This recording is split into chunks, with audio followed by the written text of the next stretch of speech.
Hi guys, it's Mrs. Allgood. We are here today to talk about mainly secondary growth in stems.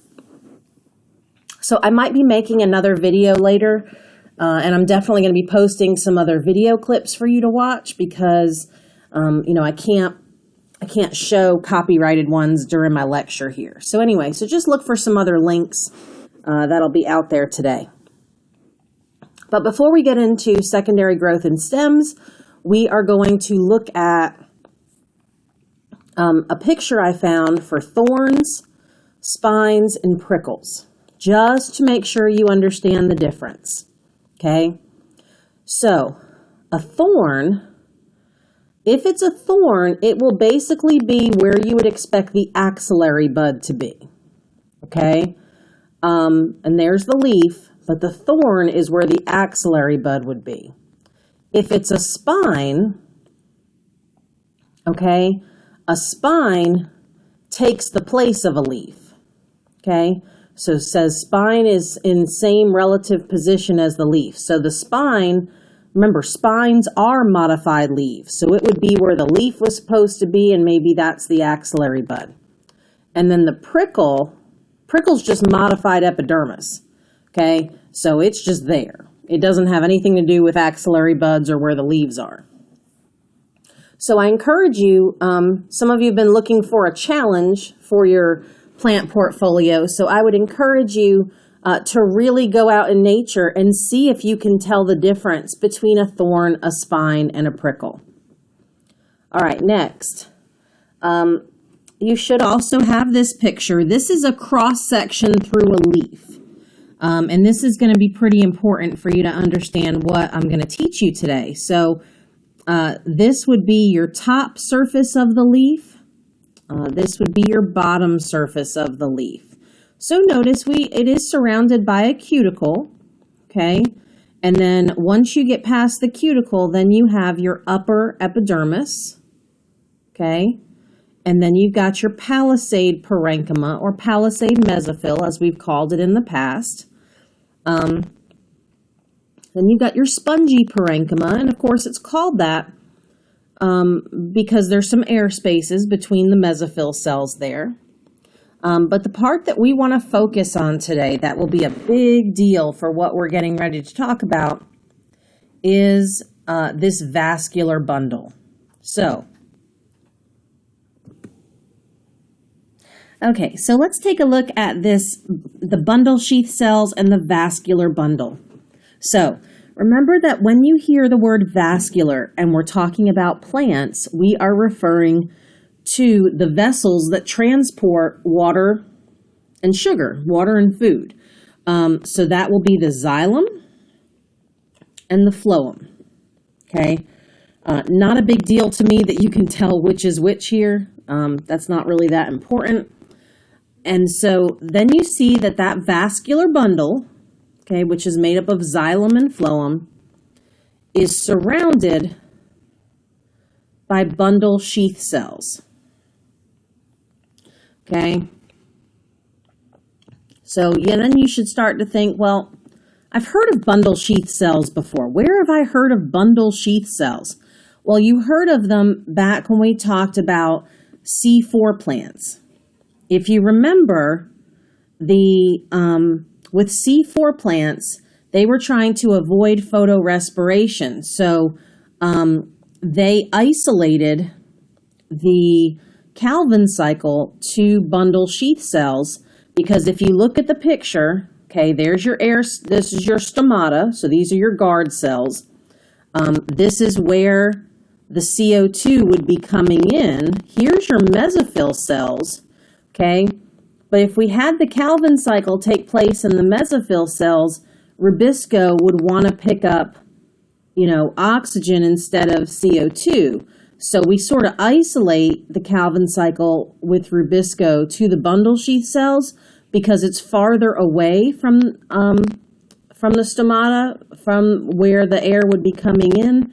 And so you basically are sort of guaranteeing that you'd have more CO2 and less oxygen. Here, you'd probably have equal amounts of CO2 and oxygen. So anyway, Just reminding you that you've seen that term bundle sheath cells before. So what we're looking at today is we're going to look at the arrangement of the vascular bundles of the xylem and phloem in the stem, especially woody stems, like a tree trunk, okay?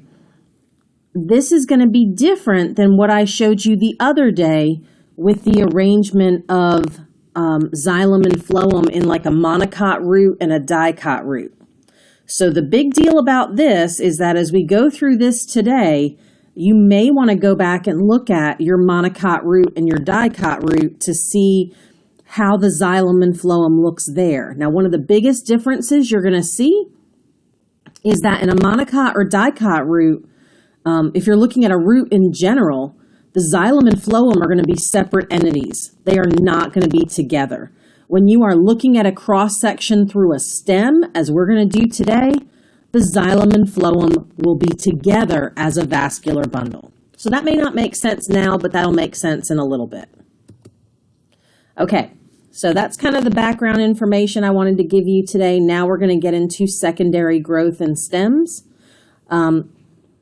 When we talk about secondary growth, we are talking about growing in width, as opposed to primary growth, which is growing in length. So lengthening the root, lengthening the shoot, or allowing the plant to grow in height.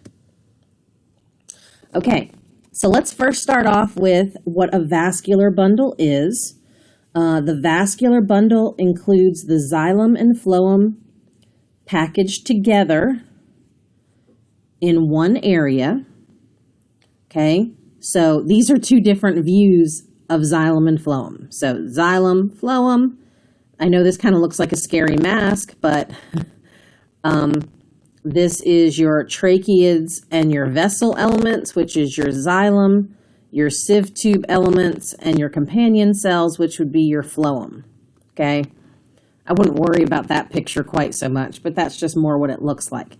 We're just saying, okay, we're going to have this oval-shaped thing, which is called a vascular bundle, and it's going to have an area that is phloem and an area that is xylem. All right, let's look at our arrangements. So this is how xylem and phloem are arranged in the stems of monocots and dicots. Okay, so make sure that you do your review sheet for this lesson. Okay, you should be doing your review sheets for every lesson, but you especially want to make sure you do it for this one and that you can pick out what some different structures are. So what they're going to have in common is if we are looking at xylem and phloem in a stem, the xylem and phloem is going to be present as a vascular bundle. So what makes monocots and dicots different is the arrangement of those vascular bundles. So in a monocot stem, there will be vascular bundles that are scattered. Okay, so if I want to show you, let me get a color where I can show you. Remember that scary mask that we saw on the outside? Okay, these are all vascular bundles, all right? So there's really like no set arrangement here. Those vascular bundles are just scattered. And I don't really expect you to know within the vascular bundles which one's xylem and which one's phloem. But if you think about this as a scary mask, the xylem is around what we would call the eyes, and the phloem is kind of like the forehead. Okay? Xylem usually is more inward, phloem's usually more outward. In dicots, you do have to know the directionality. Okay? Vascular bundles are arranged in a ring with xylem facing the pith, so we can still use that term here because there is a definite pith here. Remember, pith is ground tissue, which is usually parenchyma cells. Xylem facing the pith and phloem facing the cortex. So what we can do is we can draw this wavy line. I'm not going to include that bundle because that's going to mess up my line. But I'm basically cutting those vascular bundles in half to make my little circle here. okay, or my little loop. And what I've just drawn in is something called the vascular cambium, which we're going to get into next. But basically, we're going to be looking at dicot stems a whole lot more than monocot stems. And so what you're going to need to understand is that a dicot stem has these vascular bundles arranged in a ring, and that there is also a ring of tissue that is found between the xylem and phloem of those vascular bundles, and that's called the vascular cambium.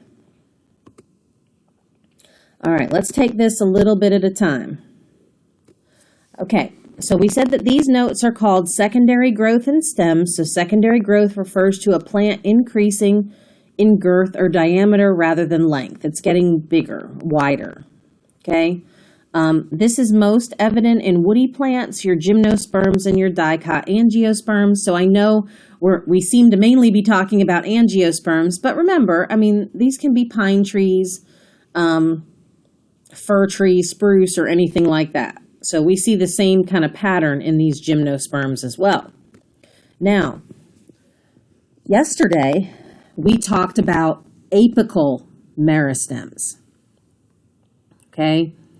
Apical meristems allow the plant to grow in length. It allows the shoot to get taller or the root to get deeper. Those are apical meristems. Today, we are talking about two lateral meristems, okay? Lateral means off to the side. So these are going to be meristems that allow the plant to grow in width. So the first one is the vascular cambium. Now, where did you hear that word? Oh, let me get rid of my black here. What we drew in here when we kind of cut those vascular bundles in half, that black line that I drew in was the vascular cambium. So the vascular cambium lies between the xylem and the phloem. So this is a more perfect round picture here. What you see, the pink and blue, are the vascular bundles. The pink is going to be the xylem and the blue is going to be the phloem. This you do need to know where the xylem is and where the phloem is. The xylem always faces inward and the phloem always faces outward. And this will run the length of the stem and the root. So roots can widen as well. We just don't focus on that in here. We focus on how stems widen. Okay. So remember that one of the things that I love that I will miss showing to you in class is us getting to look at these tree cookies together. But that's not to say that you can't go out and try and find your own tree cookies. Okay, don't try and eat it. It's not a real cookie. But if you look for this line, okay, so here's all my tree rings. What you're going to see today is that is all xylem. Okay. This is your vascular cambium. So just outside the vascular cambium, right where I'm pointing now, is going to be your phloem. And then you'll actually have another cambium, another lateral meristem called the cork cambium, which will be probably about right there. And then you will have cork outside of that. But your phloem is basically where this dark brown is, and everything that you would traditionally call wood is going to be your xylem. Okay. So the vascular cambium produces cells that will eventually make up the secondary xylem, okay, because the primary xylem is what was there when it was just a vascular bundle, and then secondary phloem is going to become the bark. So the xylem becomes the wood, and the phloem becomes the bark. And so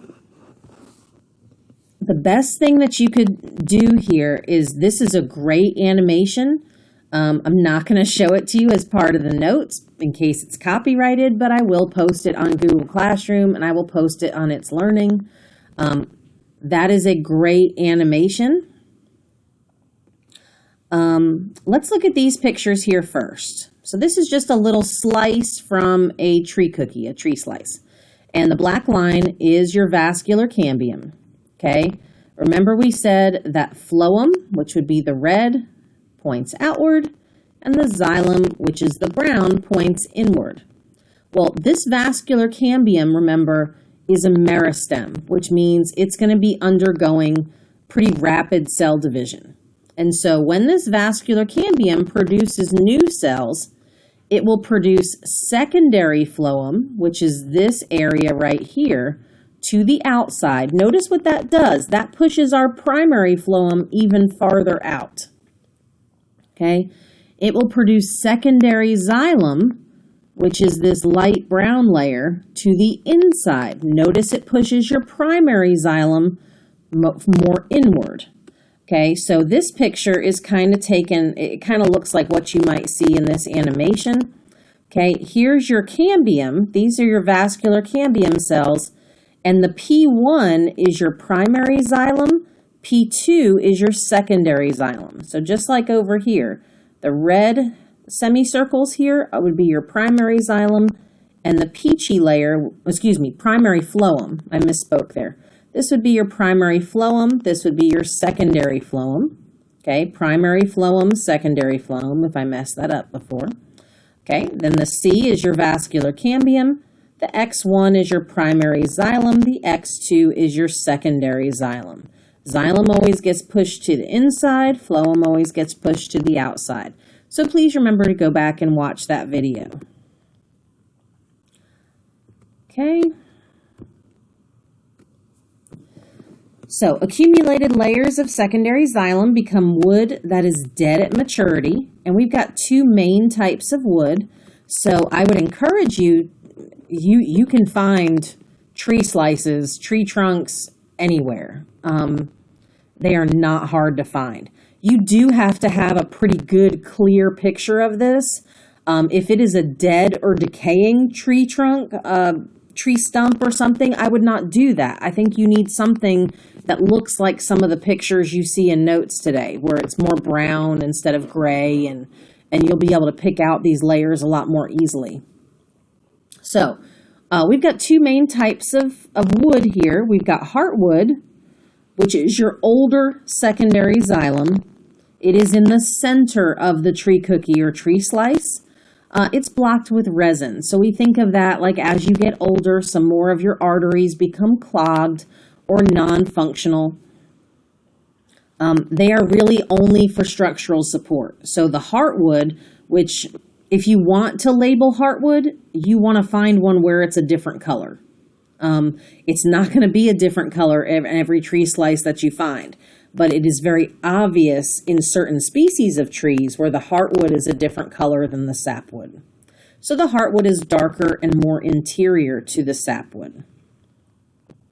So this is one of those, I'm not sure if this is cedar, it might be. Cedar tends to have a nice difference in color there, but your heartwood is your darker, more interior layer. It looks that way because the xylem vessels are clogged with resin, so it no longer transports water. It is there for structural support. The part that's more exterior, this is your sapwood. Okay, this is younger secondary xylem. It was produced more recently, and it does still conduct water and minerals. So depending on the type of plant we're looking at, we're thinking about tracheids and vessel elements that are actually the cells making up that xylem. I will preview those videos, and I know what one of them is. I'm not sure about the other one. The other one I'll see. Anyway, I'll post as many videos as I can to Google Classroom and its learning. So look for those. This one's another video about annual growth rings. So notes are kind of short today, but there are some videos I need you to go back and watch. All right, so it says secondary phloem doesn't accumulate extensively, rather it gets spread out and develops into bark. So you've got to know this definition, okay? Bark is any tissue that is external to the vascular cambium. So if you go back and you look at this, okay, that black line is your vascular cambium. So your bark is anything external to that vascular cambium. Okay, so here, this is just showing you that your wood is your xylem. Okay, your vascular cambium would be here. Then you would have your phloem. And then we're going to talk about the other lateral meristem that you have there. Okay, so I told you we were talking about two lateral meristems today. Lateral means off to the side. The first lateral meristem was the vascular cambium, which, remember, produced secondary xylem to the inside and secondary phloem to the outside. So now we're going to talk about the court cambium, which is your second lateral meristem.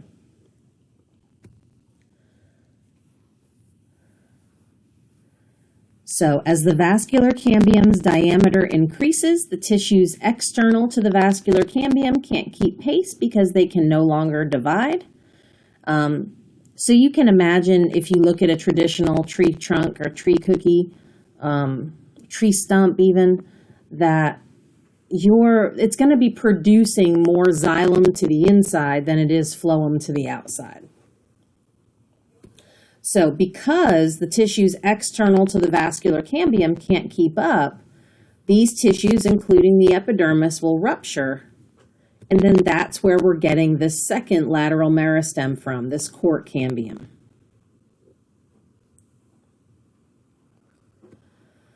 All right, so pay attention to this picture. We are going to look at two lateral meristems and where they are in relationship to each other. So this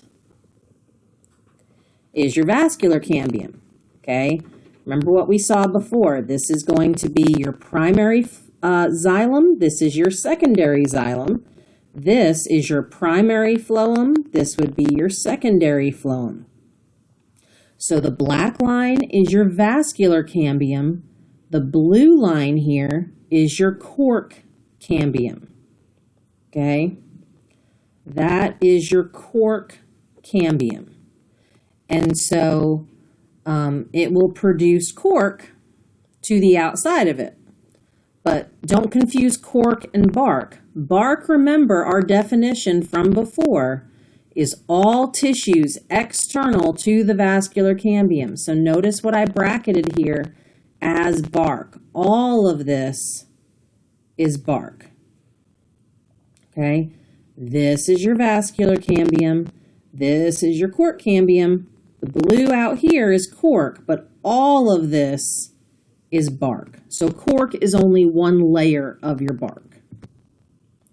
All right, this is another good picture. I can't remember if I included this in your packet, but it's still helpful to look at. The black line here is your vascular cambium. So this would all be xylem in here. This looks more like heartwood. This looks more like sapwood. If this is your phloem, if this black line is your vascular cambium, then this would be your phloem. The red line would be your court cambium. This is all cork, but this, anything outside of the vascular cambium, is your bark. This is another good picture. If you find a tree slice that maybe has the different colors in it, then this is clearly your heartwood. This would be your sapwood, and your vascular cambium would be right there. So don't pick a tree slice or tree cookie or tree stump where you can't make this stuff out. I mean, I'm not sure what the entry says and whether you have to have heartwood or sapwood, but you definitely need to be able to see the vascular cambium, okay? So if you can't see the vascular cambium, that may not be the best example to use. All right, court cambium continued. Remember that bark equals anything outside of the vascular cambium. So there is a word for these outermost layers. This is called the periderm, okay? So as you see down here in the picture, the periderm is the special name for the court cambium plus the cork. So if we go back a few slides, the blue line and the blue layer would be your periderm. All right, guys, so that's going to wrap it up for us today. Please make sure you do your review for this. Like I said, it's getting you, the review sheet, I know, gets you to contrast monocot and dicot stems with monocot and dicot roots. I think it has you label a bunch of structures. And please watch the videos that I'll be posting along with this, because that's really going to enhance your knowledge of this topic as well. This is just something really practical that I think you should be aware of. All right, miss you guys. Talk to you soon.